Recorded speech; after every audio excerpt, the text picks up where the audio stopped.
we don't have proper time. Like after the 4, you will have some feedback, then it will be 4:30 or 5. So there is a exam for 1 hour tomorrow. So you have to, I think we will especially arrange it for tomorrow, 1 hour 10 to 11, sorry 10 to 10, 10 to 11. If you are comfortable, can we do 9 if you like in the morning so that you will be free later. But 9 will be too early for you and this him also. So you will take comfortably breakfast and come at 10. Right? So 10 will be fine. Yes. So be careful that you all should attend the examination, that is 1 hour, and should be like your certificate will be evaluated only if you are attending this. Alright? Yes. Any issue, anyone with this? No. Nothing? Yeah. So I welcome Professor Todoro to give this talk on the last day and take the maximum benefit interaction out of the lecture. Thank you.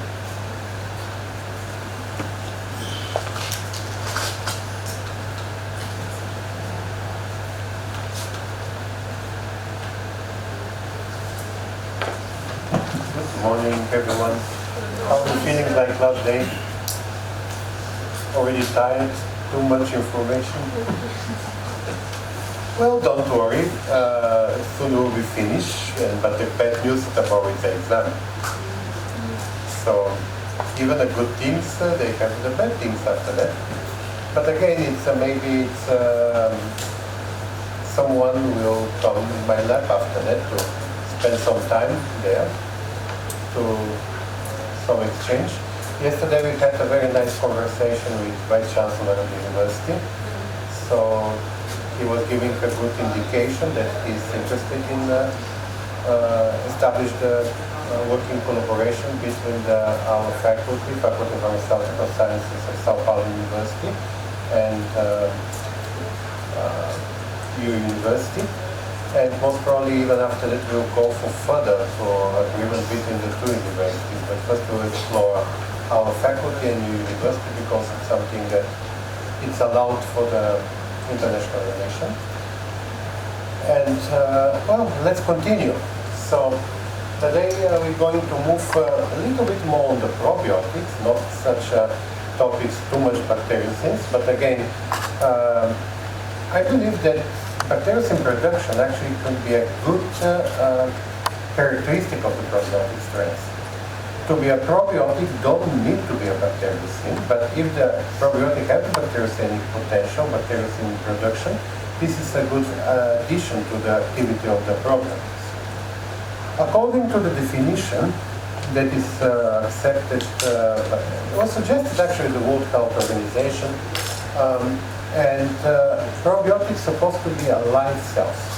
This is very important because very often people say, yeah, but they can be not really live. Even some people trying to put even prebiotics, that is a chemical structure that are used by the probiotics as a probiotic. So the definition is very clear. Need to be a live microorganism, then giving the benefits for the host. And the probiotics, in fact, could be, and they need to be in an adequate number. Now, what number needs to be? Different agencies, different countries, they adapted the different rules. Some say 10 to 8, some say 10 to 9, some countries say 10 to 7.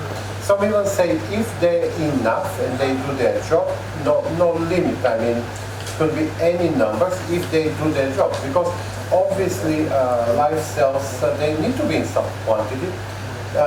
Beneficial microbes, they are not like pathogens. You know, when you look Salmonella, Shigella, Escherichia coli, sometimes they're enough for really a few cells to do their job. I mean, even 10 cells, they're enough to make you sick. Probiotics, they need to be a little bit higher numbers, and they need to be in adequate numbers in order to perform their work. Because remember, when they go via our gastrointestinal tract, they will compete with others. And some of them will be not able actually to reach the place they need to perform their beneficial properties. So we can have the probiotic cultures from two different ways. You can have them from the different supplements from the pharmacy. that, or we can have them as part of the microbiota of different fermented food products. So technically, I'm much more in favor of the fermented food products as a delivery, but then it's coming up a little bit technical problem. How are we going to be sure that the bacteria that is a probiotic bacteria, it's enough in these products? It's much more challenging because you have the natural microbiota, you have the condition of storage, all these things, you have the shelf life, and you need to be sure that your beneficial microorganisms is inside and it's enough quantity and right bacterial culture. So in the last year, in fact, probiotics actually going much more to the pharmaceutical products because very often in the food products we cannot guarantee enough number and up to the end of the shelf life. But again, still it's much more pleasant to have the yogurt or cheese instead to take a pills, right? But again, just remember that the probiotics are not medicine, they're supplements. They are there to help, to improve, they help to facilitate treatment, but they are not medication, they are not pharmaceutical product that will cure your disease. So some supplements, they can be applied as these products. And we're also already discussing in several occasions in the individual conversation. In fact, this kind of packaging for the probiotic bacteria, I'm a little bit skeptic that they are appropriate. Why? When the probiotics are lyophilized, they are very sensitive to the oxygen. Any bacterial culture lyophilized, oxygen is the biggest enemy. So imagine you have this packaging and you open the lid and you have the film that is protecting. You're removing the film, but then it's over. Oxygen can go in and you're having, let's say, I'm not sure this exactly, but let's say 30 or 60 capsules. And you're going to take 1 or 2 capsules per day. So for 1 month, this will be exposed to the oxygen. So I'm much more in the favor of the other type of packaging that every capsule individually packed, because according to the pharmaceutical industry, it's supposed to be under the modified atmosphere and it's much more protected. Because it's very important to have this appropriate number till end of the shelf life. Another important thing in these probiotics preparations, they need to be very often keeping the cold temperature. It's well, on the package supposed to be written, keeping cold. In the pharmacy, normally they're very strict in their doing, but very often people taking it home, they don't care, they put in the normal temperature, and this could be, again, some problem. So, let's go further. Okay. Most of the probiotics that are in the market, they belong to the group of the lactic acid bacteria, or bifidobacteria. Even some examples of Saccharomyces. And in the last couple of years, we have this called new generation probiotics. So bacterial cultures that are normally no one was looking before on them, they're appearing to be very important. Akkermansia, it's a very interesting strain that is strictly anaerobic and is part of our gastrointestinal culture. And the modification of Akkermansia or some other, even some Clostridium, in fact, can interfere with our health. So we need to keep them balanced in our gut. So in several situations, we need to take care to having these strains, and especially when you develop some diseases, restoring to gastrointestinal balance, it's important. It's not just the lactic acid bacteria there. They're good players, they're showing their beneficial properties, but they're not predominant microbiota in our gut. We have several other groups.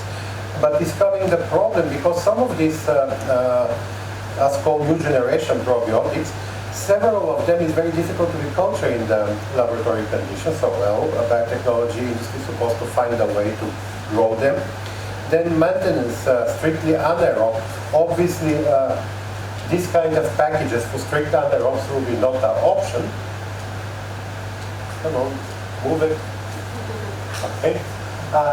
So why they're good? Lactic acid bacteria, there was first one explored because of the historical point of view. There was much more easy to be cultured. There was already known by the fermented food product that they have some benefits. So they can produce the different acids, they can produce diacetyl, hydrogen peroxide, of course bacteriocins. They can improve the organoleptic property of the fermented food products, so making much more easily and convenient for early exploring. At the beginning, it was even more strict, because they was telling that the probiotic bacteria needs to be strictly isolated from the human or from the other animals and apply as a probiotic. But then start to publish the results and showing that fermented food products isolates lactic acid bacteria or bifido or Saccharomyces, etc. They can be a good candidate. So these things, this story, that some reviewers always complaining, but you're reporting on probiotic isolated from fermented food product is not human origin, so cannot be probiotic. It's not true. Any bacteria that are not toxic, that bring the beneficial properties, and they is able to survive in gastrointestinal tract and safe, providing something good, why not? We can explore, we can make arguments and prove that this culture could be beneficial. No?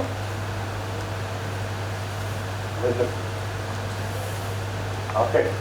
I think even the pointer is getting tired of five days. Normally the problem with the probiotic is coming with the fact that they are good. We know that they're having beneficial properties. And very often they are recommended to you by the medical doctors or by nutritionists. But the problem it's coming with the fact that very often people self-prescribe the probiotics for themselves. I mean, you talk with a neighbor was telling you, I had improvement of constipation because of taking this probiotic, you can take it, you can be good as well. Yes, this is not a bad idea, but we need to take attention that the probiotics are very specific. And they can have the beneficial properties for a specific group, but be maybe problematic for another group. So always the opinion of medical doctor or pharmacist or nutritionist, it's very important to be taking the probiotics. As well, maybe you're taking some other medication and your neighbor don't take this medication, so obviously this can interfere as well. Because it's observed in several situations that some probiotics can have some side effects. Let's think about the following scenario. You have the Leuconostoc mesenteroides as a probiotic. Leuconostoc producing exopolysaccharide, right? But exopolysaccharide, they are carbohydrates. And if you have diabetes, maybe this kind of probiotic not going to be good for you. There was some cases described in the literature showing the woman taking a probiotic that producing exopolysaccharides. In fact, she was having high level of the blood sugar all the time. And this is an interesting point to showing that some probiotics are not really appropriate for some group of consumers. There was some indication that lactobacillus now is, I think is, sorry, I'm not sure what's the new name of lactobacillus rhamnosus. No. Okay. This species is not recommended for pregnant women. And is not recommended for people with a bowel disease. But very often, it's not written on the package. Medical doctors are supposed to know this and supposed to tell you if you are having a bowel disease or you are pregnant, please don't take this probiotic. But well, why not is companies not putting this attention? Because very often from companies producing, pharmaceutical companies especially, they don't want to make you scared. They put in only the good part. But again, it's a responsibility of the industry to put even some potential negative effects. Very often this is written inside this huge paper that's coming inside the box. How many of you read this paper, huge paper, when you buy the medicine? Very often, no. People normally start to read the first few lines and then quickly go to the text, look for some specific area, and then stop it. But it's important because very often some additional information is there that needs to be taken in consideration. We already know probiotics can have the benefits. They work. But again, need to be a right strain to a right person. And they can strengthen your immune system, they can be combat against allergies, There was a probiotics developed for the people taking chemotherapy because it's improving the vitamin production. There are some probiotics producing vitamins from group B. And when you take them, you're improving your gut balance. And imagine, you're doing chemotherapy. How many substances you're taking? You're taking radiation, it's a very complex process. And this destroys your gut microbiota. And you need the probiotics. Well, probiotic in this case is not care for the cancer, but it's care for your intestinal balance. And in this way, they're improving your quality of life. And it's helping you. If you're healthy, if you have a good physiological status, your chance to fight against cancer is better. So in this way, they was working in synergistic with the other methods and improving your chance to win this war against the cancer. So they can improve the reduction of some pathogens. Just to simply think about it, if you have a metro full of people, it's coming a bad guy. This bad guy have the chance to enter in the metro? No. But if the wagon is empty, the bad guys coming and they enter in what they want. So it's the same thing, a very literature example, but if you have a good probiotic microbiota, your natural intestinal microbiota is in the good condition, and you got the environment is full of these beneficial microorganisms, when it's coming the pathogen, he not have chance to compete for the receptor of the mucus and to perform, and even antimicrobial compounds produced by the probiotics will be able to reduce chance of the pathogenic bacteria to survive and to perform negative effects on your body. Story, in fact, starting with Ilya Mechnikov and the definition for life probiotics. It's actually related a little bit later as a term, but Mechnikov and his collaborator, let me see, I think I put in the next slide. Yes. This actually is a Bulgarian medical doctor, Stamen Grigorov. He was working together with Mechnikov. Very interestingly, Mechnikov never been to Bulgaria, and he worked with the Bulgarian yogurt. And he even claimed that the Bulgarian people eat the yogurt and they stay healthy for a long time. How he know this if never been to this country? And that time was no internet, beginning of 19th century. So Stamen Grigorov, in fact, was working in Geneva, and he met Mechnikov in a conference at that time, and he brought some already isolated Lactobacillus bulgaricus from yogurt, and offered to Mechnikov, let's study this strain, and they start work on this strain, showing their beneficial properties at that time, in a, obviously in a very primitive way. I mean, you don't have PCR, you don't have NMR, you don't have sequencing at that time, but they was enthusiastic in showing some beneficial properties. So interestingly, after that, Mechnikov took all the credits from his collaborator, and all the world now know Mechnikov, but don't know a real person that go behind this. Well, it takes a little bit more, let's say, political story. Bulgaria and Soviet Union, they was in the same bloc in the past. So obviously Bulgaria don't wanted to break the word of Big Brother, the Soviet Union. So at that time they was agree, okay, let's be Mechnikov, let's be Mechnikov, let's be Mechnikov. But again, now in these days we actually looking for historical and scientific truth, and actually wanted to promote his work. And he was actually working not only on the Lactobacillus bulgaricus, but again using penicillium molds for the treatment of tuberculosis. At that time, this was one of the options. Later, in between the two wars, he received the offer to be even director of Pasteur Institute in Brazil, but he refused and decided to continue working as a medical doctor and help to the patients. Well, Mechnikov, it's a Russian, Ukrainian, it's a very big discussion because he was working in Kharkiv University, that in these days in Ukraine, before was Russian Empire, after it was Soviet Union. Well, but it's some confusions of the geographical names. Little bit later, Henry Tisser was isolated bifidobacterium, showing that in fact bifidobacterium can be a good probiotic and can bring some beneficial properties. Even some of the early applications of the bifidobacterium was showing that they can really strengthen the immune system of the patients. Now it's coming a small confusion with the bifidobacteria. Well, bifidobacteria producing is a quite good acid production. And in fact, this can make some problem for dental problems. Because if you have bifidobacteria too much in your mouth, it's not a really good idea. But in fact, which time of the human development actually bifidobacteria is more important for the babies? Because bifidobacteria play a very important role in the utilization of exopolysaccharides that coming from the mother milk. And the baby have the dental devices in the mouth. No, they're coming a little bit later. So you see the nature was structuring very well how can work and when can work. So the baby don't have teeth and having a milk from the mother need to utilize the exopolysaccharides from the mother and having bifidobacterium in the mouth and in the gut in order to produce these enzymes to break down oligosaccharides and to have them as a single sugars and to use it.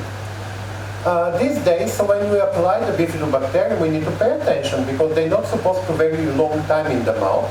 They're supposed to go and colonize the gut.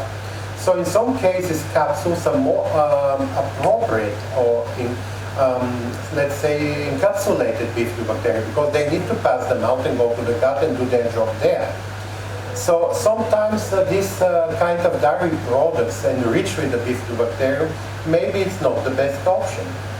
Or maybe needs to be, you see, some questions about the probiotic, they was developed, they was suggested, but then appearing some problems, they need to be solved. So as a food technology people, we need to think sometimes how we can avoid these potential problems and put the emphasis on beneficial properties. Because in the nature, nothing is just a black or white, everything is between and depends on the consequence and the situation. Okay, now it's coming next step. Alfred Nisle in 1917, he isolated Escherichia coli. And this strain is one of the very iconic examples how a strain that is considered in general as a pathogen, strain that is considered a big problem, Escherichia coli, could be even beneficial. And this strain is more than 100 years as a production as a probiotic. The story is very interesting because this is the First World War. Alfred Nisle observed that some of the soldiers cannot develop shigellosis. And he isolated from the soldiers that are not struggling with shigellosis. Well, at that time Shigella was not yet described as a Shigella, but today we know that it was Shigella.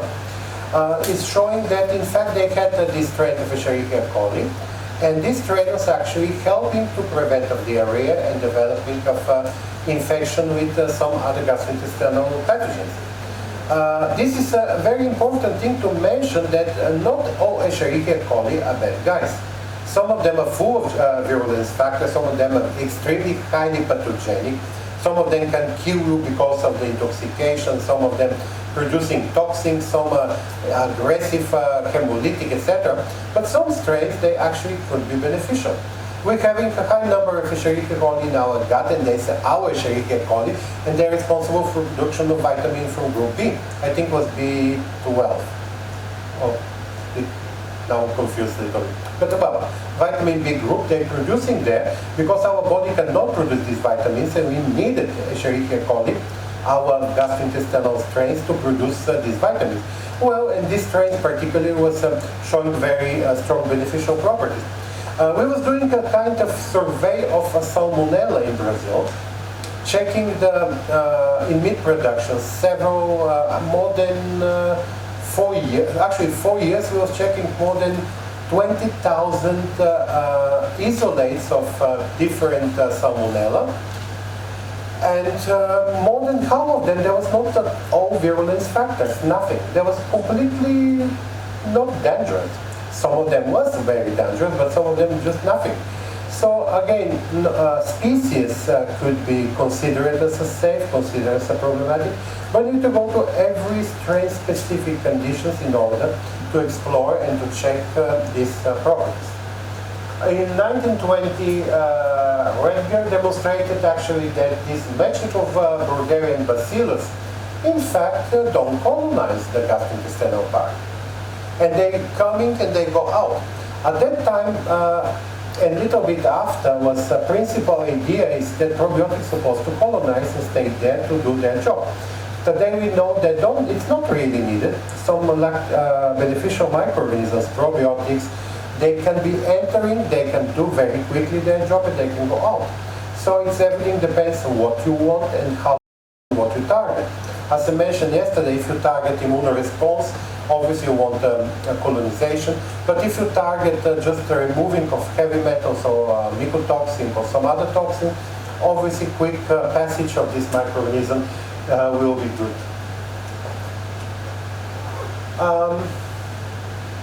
Everything started to be more and more focused on this area. In 1935, certain strains of Lactobacillus acidophilus being isolated, showing that they can have, because interest about these beneficial food products and beneficial microorganisms start to grow. And in fact, term of probiotics was quoted in 1953. Constructing antibiotics, probiotics were defined as a microbially derived factors. And in 1989, Roy Fuller suggested this definition that is more or less accepted today. A live microbial feed supplements which beneficially affects the host animal by improving the intestinal microbial balance. So need to be live, need to be with the feed, or okay, for the animals, food for the humans, and needs to have the beneficial, we need to improve intestinal balance. Well, in this case, what about probiotics for the skin? They are not food. So you see that the definition actually slightly needs to move, and it's already moving, because these days we have a different application of the probiotics. Okay, with some of them I agree, some of them I disagree, because if you can prove that, we have several microorganisms on our skin, this is completely normal, and if we can have this microorganism additional on our skin and they can provide the beneficial properties, perfect, this is a good idea. However, try to convince me that you can have a soap with the probiotic properties. I really disagree with this point, because the soap have a very long shelf life. It's a very aggressive condition. How the microorganism will survive there? Well, it's difficult. If you have the good argument, convince me. I'm open for this discussion. But I really was very skeptic that microorganism, probiotic, will survive in the soap. In my opinion, they cannot survive in shampoo, they cannot survive in lipstick, they cannot survive in the beauty creams. Maybe encapsulated, but it's not for this extended shelf life. It's kind of strange. But then it's coming the point, maybe we needed to change, because we know that some of the dead probiotics, dead cells can have beneficial properties. So this later appeared term postbiotic, where it's the dead microorganism, but they still have their beneficial properties. We're going to have some more about this topic. In 1960, dairy industry adopted the idea and they discovered the magic word probiotics. It's selling everything. You just put probiotic on the label, we'll sell you product as festive season candy. Everyone wanted to buy. But again, several of other strains been at that time incorporated, Lactobacillus rhamnosus, Cassie, Johnson, etc. And all these products become more and more popular. Industry not always respect scientific recommendations. Very frequently, these products are not containing enough microorganisms. This is a problem because they cannot have appropriate beneficial properties. So this is a story that I was actually telling. You have a school bus full of people. Beneficial microbes already installed in your gut. It's very difficult the pathogens to come and perform. And if you have empty bus, it's very easy for the pathogens. Very simple example how this can work. So what could be a beneficial properties of probiotics? We can have managing lactose intolerance, prevention of the colon cancer, etc. Well, lactose intolerance is a very important point because normally Indo-European race don't have a problem with lactose intolerance. But if you look for the Asians like Chinese, Japanese, Korean, you look for the Africans, you look for the Native Americans, they're having a strong problem with the lactose intolerance. Because even human is mammalian, when babies used to be fed with the milk and they don't have lactose intolerance, but with the age, we are losing this ability to produce the enzymes that can utilize lactose, and this can make a problems. Even who has a cat at home? Cats, no one has a cat, only few. Well, the cat as well is a lactose intolerant, and technically we're not supposed to give the milk to the adult cats. Well, they like it, but this can make them a stomach problem. Colon cancer, because of the interaction with other parts of the gastrointestinal players, interaction with the receptors, improving some metabolites, killing some of the cells, improving the immune response. All these things actually is a points that are helping in the beneficial properties probiotic against them. Cholesterol lowering. Simply, they can destroy lactic acid bacteria, can metabolize cholesterol, and in this way, very simple way to reduce the cholesterol. Lowering blood pressure. You reduce the cholesterol, you can actually as a consequence, you can reduce the blood pressure. Improving immune functions and preventing infections. Some of the programs can directly fight with the pathogens, some can interact and induce the production of anti-inflammatory cytokines, but very important, depends on the situation. We was observing in some experiments that some probiotics, depends on the body temperature, they can act on different way. In the normal body temperature, they can be improving production of anti-inflammatory, but in high body temperature, they can actually be responsible for inducing production of pro-inflammatory. So again, it's coming another point that very often people don't pay attention. Probiotic maybe could be taken in the healthy condition, but not taken in when you have high temperature, fiber, hypothermic conditions. So again, something that merit more research, because again, very often they develop the probiotic, they was looking for healthy people, and they say, well, for the healthy people, this can improve their conditions. But again, when you have the specific medical complications, maybe probiotic was not really appropriate. And in the opposite, sometimes we need to think about, coming one step back, probiotics are not medicine, they're supplements. But again, we can think about this probiotic as a supplement will be dedicated for people with some medical condition, some clinical conditions. So we need to be sure that in these clinical conditions, probiotic will be beneficial. And again, if it's possible to not be negative or neutral for the other patients, it's even better. But something that merit very interesting future research. Helicobacter pylori, this microorganism that is normally acting in very low pH in our stomach, that is highly difficult to cure with antibiotics, takes several months to cure, if you manage, because sometimes the people having Helicobacter pylori for years, even for decades, and don't manage to go rid of them. Some probiotic and postbiotic, in fact, they are able to reduce the level, even to cure the Helicobacter pylori.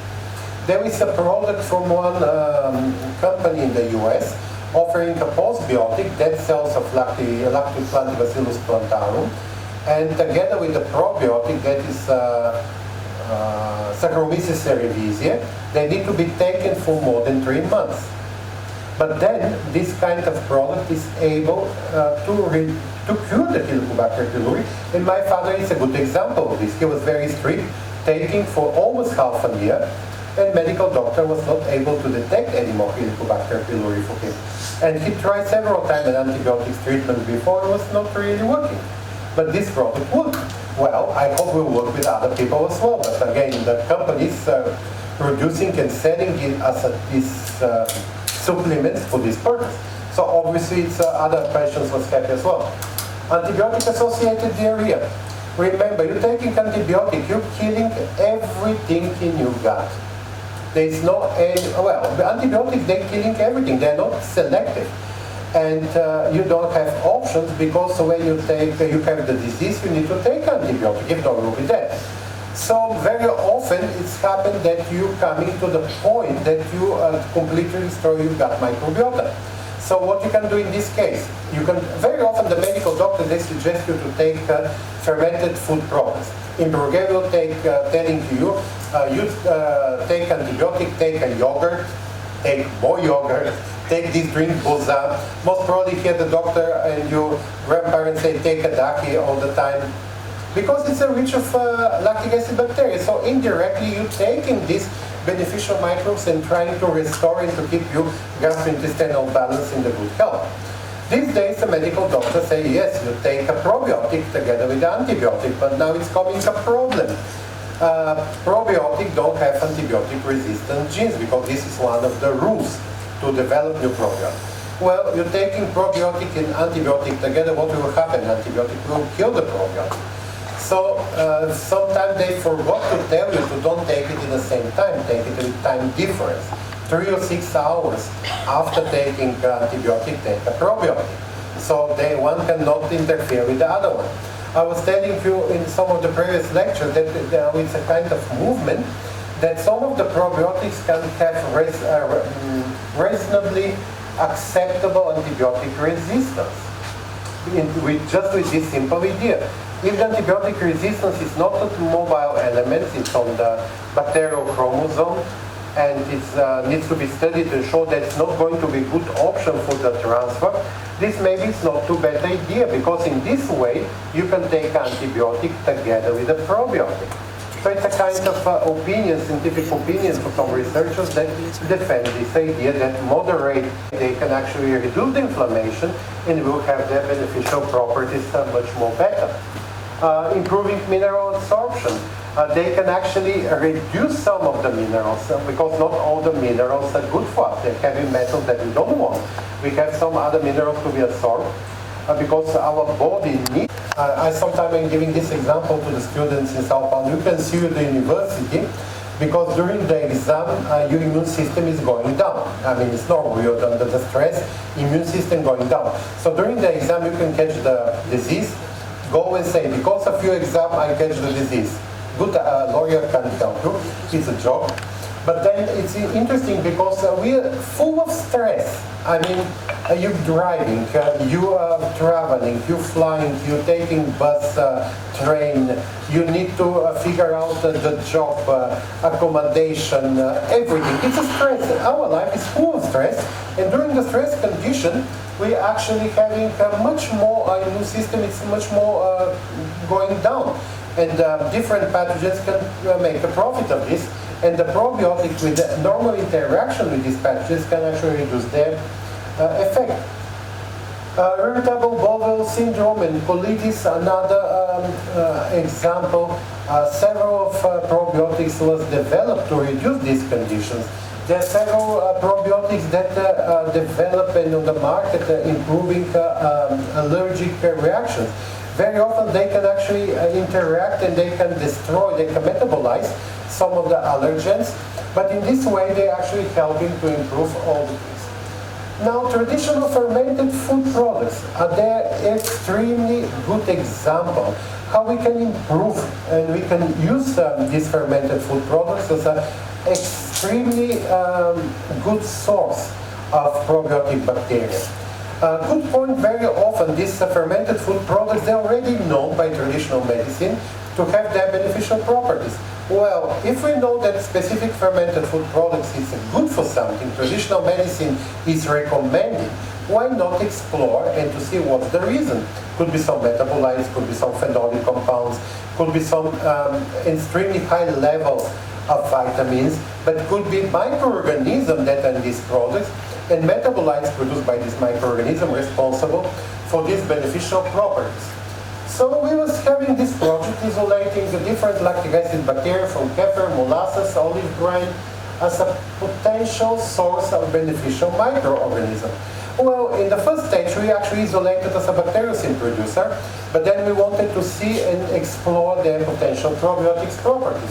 Well, all of the strains isolated from this fermented food products. I remember I was telling you, when I'm giving name, I'm putting some initials in the end, showing the origin. So KF, it's kefir. MS is molasses. This one is from olives, but because we don't want it a symbol O, because very easily can be confused by zero. You know, it's just they make more fat or more thin, it means zero or O. Fat is O, thin is zero. But again, when you have printed text, sometimes it's difficult. So my boss insisted to put his initials here. So he wanted to be on the name of the strain as well. And 423 is a plantarum that was already talking about yesterday. So this strain was showing an interesting profile in antimicrobial profile. So there was already, we know, they're producing bacteriocins, and some of them was with a very good activities against listeria. But then we wanted to see what a story about the antibiotic resistance. So you see, we was not really respecting EFSA list, but we have all the antibiotics recommended by EFSA in this list because it's important. We have even more. And then we will see that they're not too bad regarding the antibiotic resistance. So we want to see addition to the CACO2 cells. Well, you can say, but you're always defending the CACO2 it's as cancer cells. But additions to the CACO2 could be easily transmitted to other cells. Because the models showing that when it's